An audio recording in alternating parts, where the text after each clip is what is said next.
जंग सत्ता दीदे प्रायोजक हन लॉयड एसी।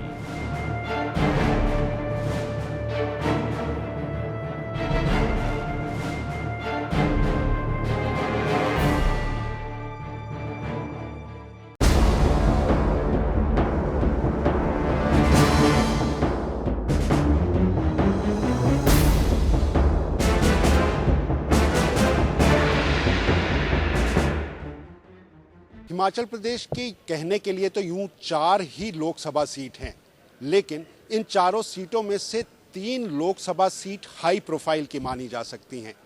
कांगड़ा से शांता कुमार, हमीरपुर से अनुराग ठाकुर और मंडी से प्रतिभा सिंह, ये तीनों ही high profile seat Himachal Pradesh की हैं। और मंडी में जहां हम आज खड़े हैं, 7 मई को मतदान होने के बाद यहां फैसला रानी प्रतिभा सिंह की राजनीति का और सियासत का क्या होगा, उसका फैसला जनमत के रूप में सामने आएगा।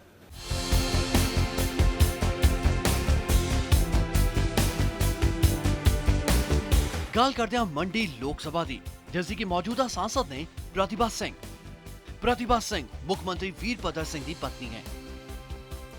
साल 2013 ਦੀਆਂ ਉਪ ਚੋਣਾਂ ਵਿੱਚ ਭਾਜਪਾ ਦੇ ਜੈਰਾਮ ਠਾਕੁਰ ਨੂੰ ਹਰਾ ਕੇ ਉਹ ਦੂਜੀ ਵਾਰ सांसद ਬਣੇ। ਹਿਮਾਚਲ ਵਿੱਚ ਵੀਰਭੱਦਰ ਸਰਕਾਰ ਬਣਨ ਤੋਂ ਬਾਅਦ ਹੋਈਆਂ ਇਹਨਾਂ ਉਪ ਚੋਣਾਂ ਵਿੱਚ प्रतिभा सिंह ਨੇ ਭਾਜਪਾ ਨੇਤਾ ਜੈਰਾਮ ਠਾਕੁਰ ਨੂੰ 1,36,724 ਵੋਟਾਂ ਦੇ ਵੱਡੇ ਫਰਕ ਨਾਲ ਹਰਾਇਆ। ਇਸ ਦੀ ਇੱਕ ਵਜ੍ਹਾ ਇਹ ਰਹੀ ਕਿ ਮੰਡੀ ਤੋਂ ਭਾਜਪਾ ਦੇ ਟਿਕਟ ਤੇ ਚੋਣਾਂ ਲੜਨ ਵਾਲੇ ਮਹੇਸ਼ਵਰ ਸਿੰਘ ਨੇ ਪਾਰਟੀ ਛੱਡ ਕੇ ਰਾਜ ਵਿੱਚ ਹਿਮਾਚਲ ਲੋਕ ਹਿੱਤ ਪਾਰਟੀ ਦਾ ਇੱਕ ਨਵਾਂ ਵਿਕਲਪ ਦੇਣ ਦੀ ਕੋਸ਼ਿਸ਼ ਕੀਤੀ ਅਤੇ ਖੁਦ ਚੋਣਾਂ ਨਹੀਂ ਲੜੇ। ਨਤੀਜਾ ਹੋਇਆ ਕਾਂਗਰਸ ਨੂੰ ਵੱਡੀ ਜਿੱਤ ਮਿਲੀ ਅਤੇ ਭਾਜਪਾ ਦੀ करारी हार हुई। 2014 ਦੀਆਂ ਇਹਨਾਂ ਚੋਣਾਂ ਵਿੱਚ ਕਾਂਗਰਸ ਨੇ ਮੁੱਖ ਮੰਤਰੀ ਵੀਰਭੱਦਰ ਸਿੰਘ ਦੀ ਪਤਨੀ प्रतिभा सिंह ਨੂੰ ਮੁੜ ਤੋਂ ਆਪਣਾ ਉਮੀਦਵਾਰ ਬਣਾਇਆ। ਉਹਨਾਂ ਦੇ ਮੁਕਾਬਲੇ ਵਿੱਚ ਇਸ ਵਾਰ ਭਾਜਪਾ ਨੇ ਆਪਣੇ ਪ੍ਰਦੇਸ਼ ਪ੍ਰਾਂਤੀय ਸੰਗਠਨ ਮੰਤਰੀ ਰਾਮ ਸਵਰੂਪ ਸ਼ਰਮਾ ਨੂੰ ਉਤਾਰਿਆ। ਇਸ ਦੇ ਇਲਾਵਾ ਵਾਮਪੰਥੀ ਯੁਵਾ ਨੇਤਾ ਕੁਸ਼ਾਲ ਭਾਰਦਵਾਜ ਅਤੇ ਆਪ ਦੇ ਉਮੀਦਵਾਰ ਜੈਚੰਦ ਠਾਕੁਰ ਨੂੰ ਮਿਲਾ ਕੇ ਕੁੱਲ 9 ਉਮੀਦਵਾਰ ਇਹਨਾਂ ਚੋਣਾਂ ਵਿੱਚ ਆਪਣੀ ਕਿਸਮਤ ਅਜ਼ਮਾ ਰਹੇ ਨੇ। ਪਰ ਮੁੱਖ ਮੁਕਾਬਲਾ कांग्रेसी उम्मीदवार प्रतिभा सिंह और भाजपा नेता राम स्वरूप शर्मा के विचाले ही मनिया जा रहा है। इन लोकसभा चुनावों में राजस्थान के बाड़मेर के बाद हिमाचल में मंडी लोकसभा का वो सबसे बड़ा चुनावी क्षेत्रफल है जहां पर कांग्रेस नेता प्रतिभा सिंह और उनके मुकाबले में भाजपा के राम स्वरूप शर्मा अपनी चुनावी दंगल लड़ रहे हैं। लेकिन इस दंगल में एक लड़ाई दोनों राजनीतिक दलों की इस बात को लेकर है कि एक राज परिवार और एक आम आदमी से जुड़े परिवार की सियासत मंडी में हो रही है।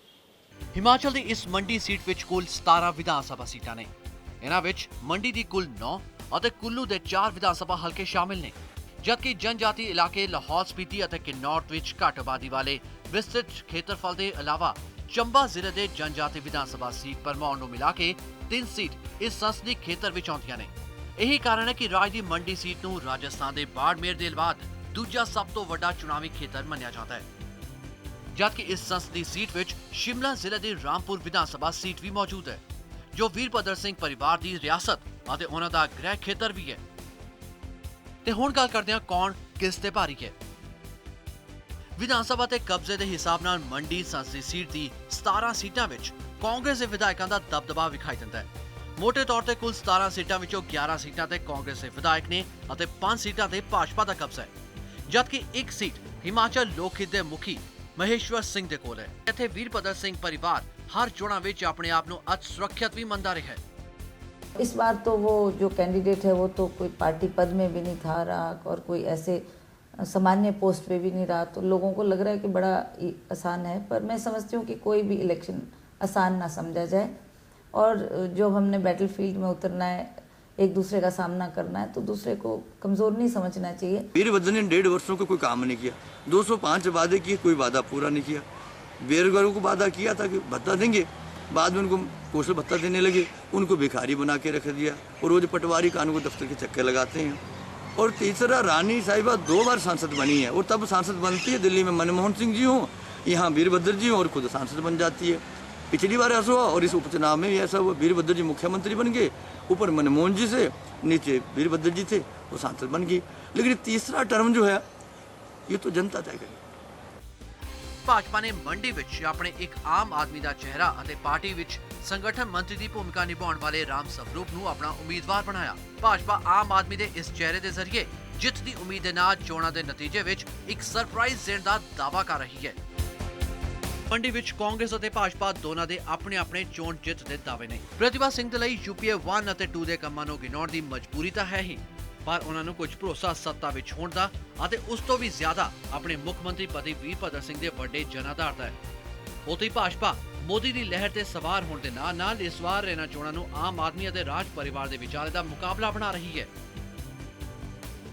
और व्यक्तिगत तौर से लोगों से मिल के आई हूँ, मीटिंग्स करके आई हूँ। मैं 18 तारीख से लगा हूँ। अब अभी मेरे को कम से कम 20-22 दिन हो गए लगातार दौरा करते। मैंने कहीं भी ऐसा नहीं देखा या सुना लोगों से कि जी हाँ कोई बड़ी भारी मोदी की लहर है या कोई मोदी की चर्चा है या कोई इस जो टीवी पे लोग देख रहे हैं, रेडियो में सुन रहे हैं, अखबारों में पढ़ रहे हैं, उससे खास ज़्यादा प्रभावित नहीं लगते मुझे लोग। जीत का भरोसा मैं इस बात पर दिलाता हूँ कि जो काम वीरभद्र जी नहीं कर पाए, रेल अंग्रेजों ने जोगिंदर तक लाई थी, मैंने कहा मैं सांसद बनूंगा तो रेल मंडी पहुंचेगी, कुल्लू मनाली और लेह तक पहुंचेगी।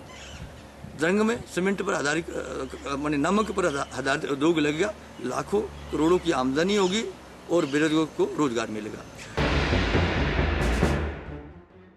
ब्रिटिश हुकूमत के समय बने इस विक्टोरिया पुल ने मंडी की सियासत को बदलते भी देखा है और उसके इतिहास को भी सहेज कर रखा है। ये वही मंडी है जहां पर लोकसभा की पहली सीट अगर कहें तो राजकुमारी अमृत कौर के नाम पर रही। राज परिवार का ये दबदबा मंडी की आज की सियासत में भी देखने को मिलता है, जहां मुख्यमंत्री वीरभद्र सिंह की पत्नी प्रतिभा सिंह एक बार फिर चुनाव मैदान में है। वीरभद्र सिंह, प्रतिभा सिंह और भाजपा के उम्मीदवार रहे महेश्वर सिंह, इन सभी का नाता कहीं ना कहीं राज परिवारों से रहा है और यही इतिहास का एक झरोका आज एक विक्टोरिया पुल के साथ हम आपको बतलाने जा रहे हैं।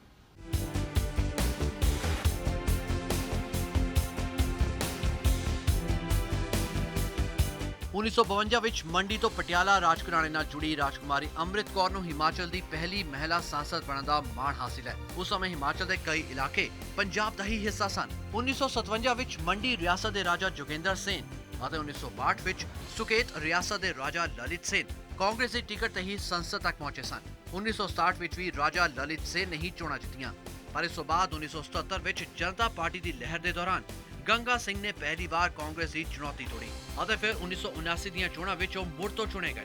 ਪਰ ਇਸ ਤੋਂ ਬਾਅਦ ਸਨ ਆਫ ਸੋਇਲ ਦੇ ਨਾਂ ਤੇ ਮੰਡੀ ਜ਼ਿਲ੍ਹੇ ਦੇ ਤੁਗਲ ਪਿੰਡੂ ਇਲਾਕੇ ਤੋਂ ਪੰਡਿਤ ਸੁਖਰਾਮ ਦਾ ਉਹ ਚਿਹਰਾ ਆਇਆ ਜੋ ਇਸ ਸੰਸਦੀ ਸੀਟ ਤੇ ਕਾਂਗਰਸ ਦੇ ਲਈ ਫਰਿਸ਼ਤਾ ਬਣਿਆ।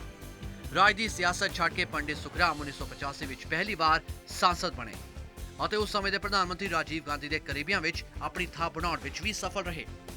ਮਹਿੰਗੀ ਖੰਡ ਦੇ ਨਾਅਰੇ ਦੇ ਚਲਦਿਆਂ ਇਸੇ ਮੰਤਰਾਲੇ ਨਾਲ ਜੁੜੇ ਪੰਡਿਤ ਸੁਖਰਾਮ ਨੂੰ ਭਾਵੇਂ ਹੀ ਅਗਲੀਆਂ ਚੋਣਾਂ ਵਿੱਚ ਭਾਜਪਾ ਦੇ ਮਹੇਸ਼ਵਰ ਸਿੰਘ ਦੇ ਹੱਥੋਂ ਹਾਰ ਦਾ ਸਾਹਮਣਾ ਕਰਨਾ ਪਿਆ, ਪਰ 1991 ਵਿੱਚ ਭਾਜਪਾ ਦੇ ਮਹੇਸ਼ਵਰ ਸਿੰਘ ਨੂੰ ਹਰਾ ਕੇ ਚੋਣਾਂ ਜਿੱਤੇ ਸੁਖਰਾਮ ਨੇ ਹਿਮਾਚਲ ਨੂੰ ਕੇਂਦਰ ਵਿੱਚ ਪਹਿਲੀ ਵਾਰ ਸੁਤੰਤਰ ਮੰਤਰੀ ਬਣਨ ਦਾ ਗੌਰਵ ਦਿੱਤਾ ਅਤੇ 1996 ਵਿੱਚ ਸੁਖਰਾਮ ਨੇ ਅਦਨ ਸਿੰਘ ਠਾਕੁਰ ਨੂੰ ਹਰਾ ਕੇ ਚੋਣਾਂ ਜਿੱਤੀਆਂ ਅਤੇ ਕੇਂਦਰ ਵਿੱਚ ਫਿਰ ਤੋਂ ਸੰਚਾਰ ਮੰਤਰੀ ਬਣ ਗਏ। ਇਹੀ ਕਾਰਨ ਹੈ ਕਿ ਮੰਡੀ ਨੂੰ ਹਿਮਾਚਲ ਵਿੱਚ ਕਾਂਗਰਸ ਦੇ ਦਬਦਬੇ ਦੀ ਸੀਟ ਮੰਨਿਆ ਜਾਂਦਾ ਹੈ। ਇਸੀ ਮੰਡੀ ਤੋਂ ਚੋਣਾਂ ਜਿੱਤ ਕੇ ਕਾਂਗਰਸ ਨੇ ਦੋ ਵੱਡੇ ਚਿਹਰੇ ਕੇਂਦਰ ਵਿੱਚ ਭੇਜੇ, ਜਿਨ੍ਹਾਂ ਵਿੱਚ ਪੰਡਿਤ ਸੁਖਰਾਮ ਦੇ ਨਾਲ ਦੂਜਾ ਵੱਡਾ ਚਿਹਰਾ ਮੌਜੂਦਾ ਮੁੱਖ ਮੰਤਰੀ ਵੀਰਭੱਦਰ ਸਿੰਘ ਬਣੇ। ਦੇਸ਼ ਵਿੱਚ ਮੰਡੀ ਪਰ ਸੁਰਖੀਆਂ ਵਿੱਚ ਪੰਡਿਤ ਸੁਖਰਾਮ ਆ ਗਏ ਜਦ ਉਹਨਾਂ ਤੇ ਸੰਚਾਰ ਮੰਤਰੀ ਰਹਿੰਦਿਆਂ ਭ੍ਰਿਸ਼ਟਾਚਾਰ ਦੇ ਇਲਜ਼ਾਮ ਲੱਗੇ। ਸੁਖਰਾਮ ਇਸ ਨੂੰ ਆਪਣੇ ਖਿਲਾਫ ਖੇਡੀ ਗਈ ਇੱਕ ਚਾਲ ਮੰਨਦੇ ਰਹੇ।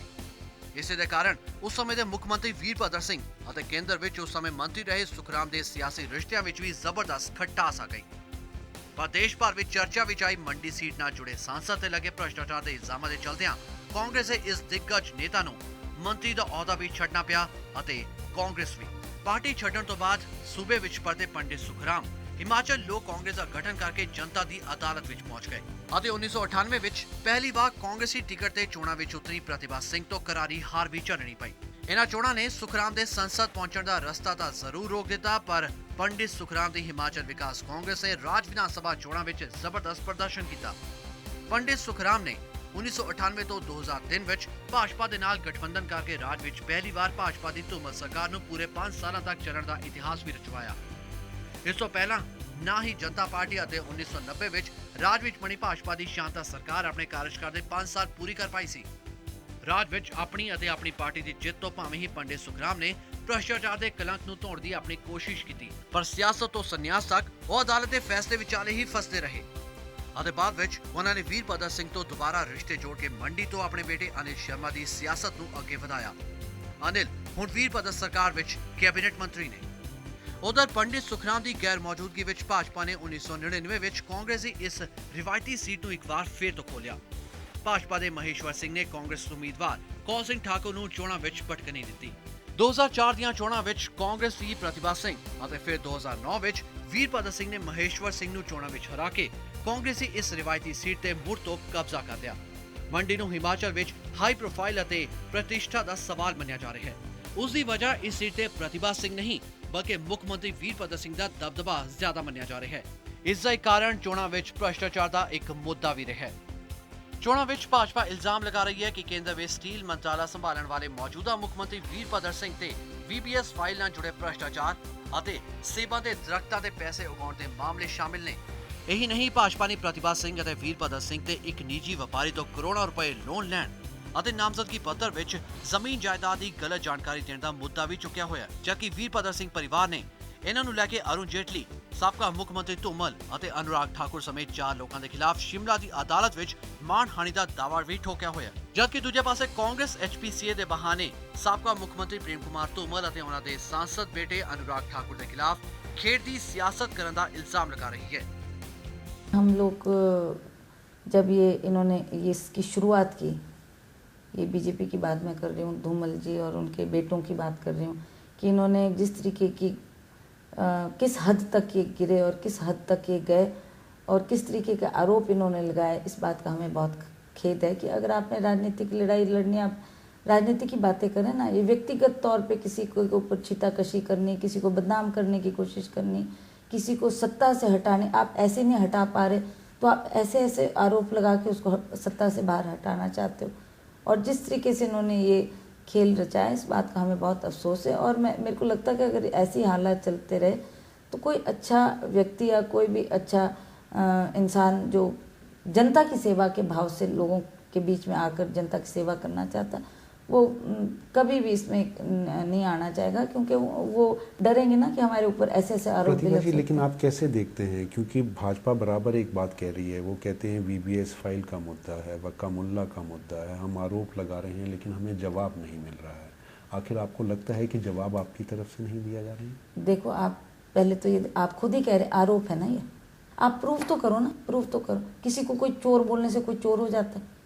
किसी को आप कहेगा ये रेपिस्ट है तो वो बोलने से थोड़ा नहीं होगा। You have to prove it with facts and give us a chance. हम तो बोल रहे हैं कि आपने ये आरोप लगाए, हम उसका आपको जवाब देते हैं।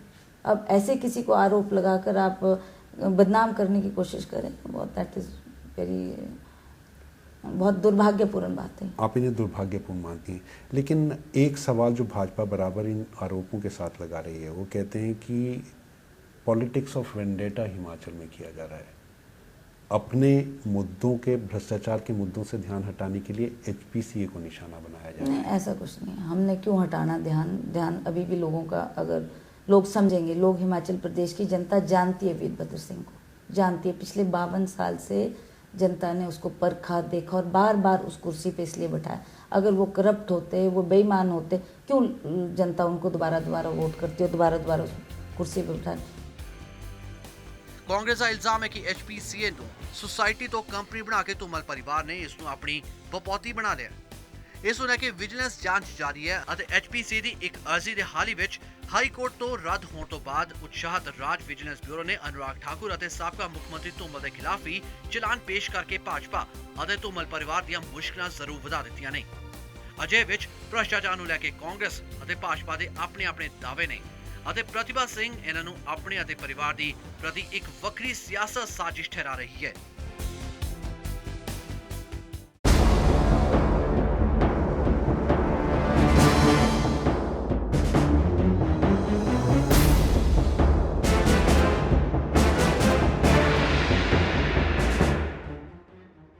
कांग्रेस प्रत्याशी प्रतिभा सिंह सुबह ही अपने चुनाव प्रचार में पहले लोगों से मिलने का काम करने के बाद अपनी जनसभाओं के लिए निकलने की तैयारी में हैं कि आप शुरुआत करती हैं, दिन की शुरुआत किस तरह से आप करती हैं? क्योंकि माना यह जाता है भीमा काली का आशीर्वाद आपके परिवार के साथ है।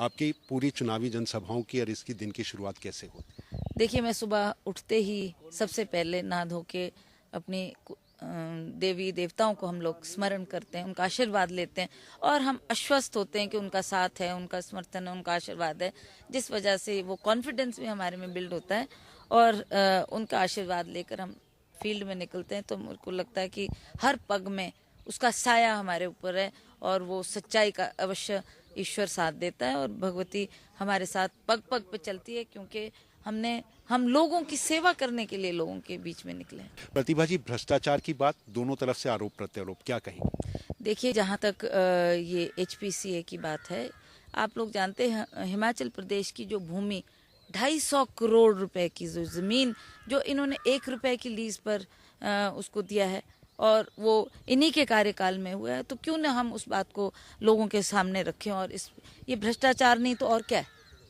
जिस तरीके से धांधलियां हुए हैं, जिस तरीके से इन्होंने एक कंपनी में उसको डाइवर्ट कर दिया है और हिमाचल प्रदेश की भूमि के साथ एक खिलवाड़ किया है, लोगों के साथ एक खिलवाड़ किया है और ये बाहर कुछ बोलते हैं, अंदर भीतर कुछ करते रहे, इसको हमें लोगों के सामने रखना है। प्रतिभा जी, माना यह जाता है कि हिमाचल में सत्ता जिसकी उम्मीदवार उसका जीतता है, कभी कांग्रेस कभी भाजपा, लेकिन आपको लगता है कांग्रेस ही रगों का ये खून अब बदल रहा है?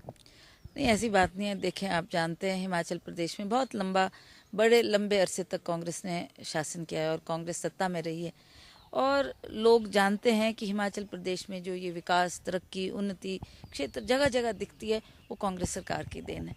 तो लोगों के रगों में कांग्रेस बसी है और जो आप ये विपक्ष की बात करते हैं, वो तो दुर्भाग्य से हमारी अपनी कमजोरियों की वजह से हम लोग कई बार जो ये टिकट का निर्णय है या आपस में थोड़ा बहुत मतभेद है, उसकी वजह से भाजपा को सत्ता में आने का मौका मिल जाता है। इसमें मैं कोई इनको श्रेय भी नहीं देती कि इनकी कोई बड़ी भारी उपलब्धि है या इन्होंने बड़ा भारी कोई काम किया जिसकी वजह से ये सत्ता में आ रहे हैं, ऐसा कुछ नहीं है। धूमल और धूमल का परिवार साथ में भाजपा ये बात कह रही है कि अपने ऊपर लगे आरोपों से बचने के लिए जो है पॉलिटिक्स ऑफ वेंडेटा की राजनीति हो रही है। बिल्कुल नहीं, हम कभी भी वेंडेटा और कभी भी किसी इस भाव से कभी भी राजनीति नहीं करते। आप जानते हैं कि हम लोगों ने सदा विकास के नाम पर, काम के नाम पर लोगों से वोट मांगे। हमें कोई शौक नहीं है कि किसी के ऊपर हम चीटाकशी करें या कोई ऐसे प्रति आरोप लगाकर ये राजनीति करें। ये बिल्कुल भी हमारा ना मकसद है, ना हम कभी इस तरीके की राजनीति करते हैं। तो ये थी हमारे साथ प्रतिभा सिंह, जो बराबर कह रही थी पॉलिटिक्स ऑफ वेंडेटा कांग्रेस की राजनीति नहीं है।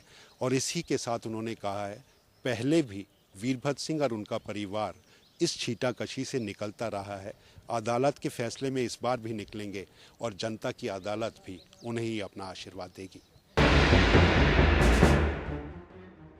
अपने चुनाव प्रचार के लिए प्रतिभा सिंह इस समय गुसैनी में है और आप देख सकते हैं पीछे महिलाओं की भीड़ है और महिलाओं की भीड़ के साथ प्रतिभा सिंह यहाँ पर हमारे साथ जुड़ी हैं। प्रतिभा जी, एक बड़ी बात देखें, महिलाओं की काफी तादाद जो है जहां भी आप जनसभा में जा रहे हैं, लेकिन उम्मीद चाहे महिलाओं की कहो, युवाओं की कहो, बेरोजगारी को लेकर है, विकास को लेकर है, सड़क, पानी, ये सब की जरूरत है। आखिर क्या कहेंगे, किस तरह का विकास आपने अभी तक किया है जिसके बलबूते आप वोट लें? आप देखिए, ये जिस क्षेत्र में हम अभी आए हैं, इस क्षेत्र में जब मैं पिछली मर्तबा मेंबर ऑफ पार्लियामेंट थी, उस वक्त बहुत बड़ा क्लाउड बर्स्ट हुआ था और बहुत नुकसान हुआ था। हमारे कम से कम ये जैसे छोटे छोटे पुल, 5 पुल बह गए थे।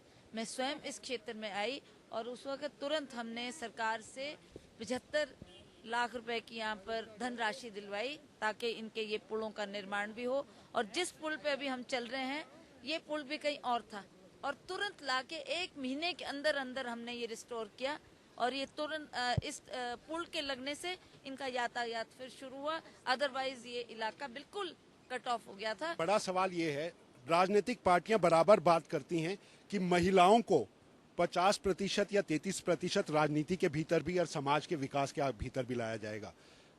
हिमाचल के भीतर अगर देखें तो सिर्फ कांग्रेस एक पार्टी है जिनमें आप महिला प्रत्याशी के तौर पे हैं। पार्टियों के इस तरह के दावे को किस तरह से देखती हैं और महिलाओं का कितना सहयोग आपको मिलेगा? आप देखिए ना, ये जो आप बात कर रहे हैं कि कांग्रेस पार्टी ने, ये कांग्रेस पार्टी की वजह से ये आरक्षण आया। आज गांव में भी अगर ये महिलाएं हमारे साथ जुड़ी है, एक जमाना एक था कि एक महिला भी आपको ऐसी जनसभा में नहीं दिखती थी, पर आज आप देख रहे हैं कि कितनी महिलाओं की तादाद है। ये इसलिए क्योंकि कोई प्रधान है, कोई जिला परिषद में है, कोई पंचायत समिति में है, तो ये सारी राजनीति में जुड़ी और अपने विकास के लिए आती हैं कि हम अपने विकास की बात करें और क्या इनकी कमियां हैं क्षेत्र को, उसको उजागर करने के लिए आती हैं। तो आज मुझे बहुत खुशी है कि महिलाओं को हमने जोड़कर आज हर वर्ग में जाकर हमने इनको आगे लाने की बात की। और महंगाई के लिए आखिर कांग्रेस क्या करेगी, अब तक क्या किया? आपको पता है कि ये महंगाई केवल हिंदुस्तान में नहीं है, विश्व में हुई है। इसके लिए सरकार ने जो हमारे को सस्ता राशन देने की बात की है, आज वो गांव-गांव में मिल रहा है। हिमाचल प्रदेश सरकार भी दे रही है वो सस्ता राशन, और केंद्र सरकार ने भी अब राजीव गांधी अन्न योजना के तहत आज वो, चाहे वो हमारी 3 किस्म की दालें हैं, 2 रुपए गेहूं है, 3 रुपए आटा है, और उसी तरह से उसमें 2 तेल है, नमक है, चीनी है, आज सस्ते दामों पे लोगों को उपलब्ध है। तो इसलिए वो मार, जो महंगाई की मार लोगों पे पड़नी थी, उससे इनको निजात दिलाई है। मुद्दे भी हैं चुनाव में और मसले भी हैं, लेकिन जिस तरह से महंगाई को लेकर प्रतिभा जी ने बात की है कि कांग्रेस एक ऐसी पार्टी है जिसने गरीबों के लिए सस्ता राशन देने के साथ इस महंगाई की टीस को कहीं ना कहीं कम करने का काम किया है। सांझ ढल चुकी है, अंधेरा घिर आया है, लेकिन कांग्रेस प्रत्याशी प्रतिभा सिंह जी के जनसभाओं का दौर अभी भी जारी है। मैडम, जनसभाएं, लोगों के मन को छूने की कोशिश, आखिर किस तरह का रिस्पांस आपको मिला? आप खुद ही देख रहे हैं कि किस तरीके से लोग उमड़ उमड़ के आ रहे हैं। लोगों में ये भी खुशी है कि पिछली मर्तबा जब मैं एमपी थी, जो जो लोगों ने मांग की वो मैंने फुलफिल की, और जो जहाँ जहाँ उन्होंने सांसद निधि मांगी वो सांसद निधि भी उनको मिल गई। उन्होंने काम भी शुरू कर दिया है, तो उसका भी लोग थैंक्स करना चाह रहे हैं। और जो ये इलेक्शन है, इसके लिए भी लोग में एक जोश है कि हम आपको जो बढ़त आपको पिछली बार मिली उसमें कहीं ज़्यादा उसमें इजाफा करना चाहते हैं। चुनाव है, आप युवा हैं, आखिर युवा की एक उम्मीद राजनीतिक दलों से क्या है? रोजगार एक बड़ा मुद्दा लगता है आपको? हाँ जी, आजकल युवा वर्ग की सबसे बड़ी समस्या बेरोजगारी है, तो हम चाहते हैं कि आने वाली जो भी सरकार आए वो युवा वर्ग के लिए रोजगार के बारे में ज़रूर सोचें।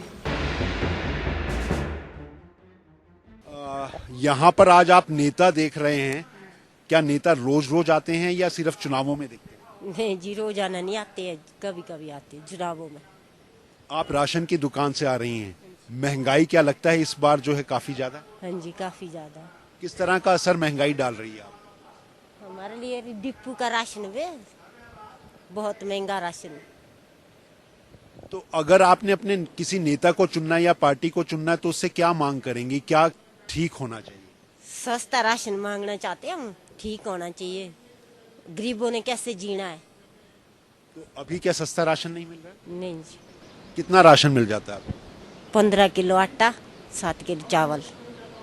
कितने रुपए में मिलता है आटा चावल?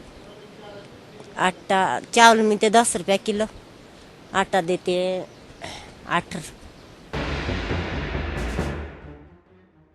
अब परिस्थितियों के अनुसार तो शायद बदलाव जो है प्रकृति का नियम है, और जिस प्रकार से कुछ समय से भ्रष्टाचार और महंगाई बढ़ रही है, तो प्रत्येक जो एक आम आदमी है वो त्रस्त है महंगाई से। जो अन्ना हजारे जी ने आंदोलन किए थे पीछे, उसका भी मैं काफ़ी फ़र्क देख रहा हूँ यहाँ पे। तो उसके बाद से काफ़ी फ़र्क आया, बदलाव आया लोगों में, तो काफ़ी फ़र्क पड़ा उसके बाद से। तो भ्रष्टाचार के प्रति जागरूक हुए हैं लोग जागरूक हुए हैं, लेकिन राजनीतिक दल और राजनीति वो तो मुझे नहीं लगता उनमें कोई फ़र्क है, लेकिन जनता में जो काफ़ी बदलाव आया है। तो बात सिर्फ भ्रष्टाचार और इसकी होनी चाहिए, विकास के बारे में भी आराम। भ्रष्टाचार जैसे देखो ना जी, भ्रष्टाचार रुकेगा तो विकास अपने आप होगा। विकास तभी होगा ना जब भ्रष्टाचार नहीं होगा। तो भ्रष्टाचार रुकेगा तो विकास अपने आप होगा। तो आम लोगों को मुद्दे जरूर अगर अपने विकास के जुड़े दिखाई देते हैं तो वो बराबर कहते हैं विकास के लिए अगर भ्रष्टाचार को मिटाया जाए तो अपने आप राह कहीं ना कहीं साथ में खुलती ज़रूर नज़र आती है। और इसीलिए शायद हिमाचल के इन चुनावों में भी जो भ्रष्टाचार एक बड़ा मुद्दा दिख रहा है, उसके साथ ही लोग अब अन्ना हजारे के मूवमेंट के साथ राजनीति और राजनेता दोनों को बदलने की बात कह रहे हैं।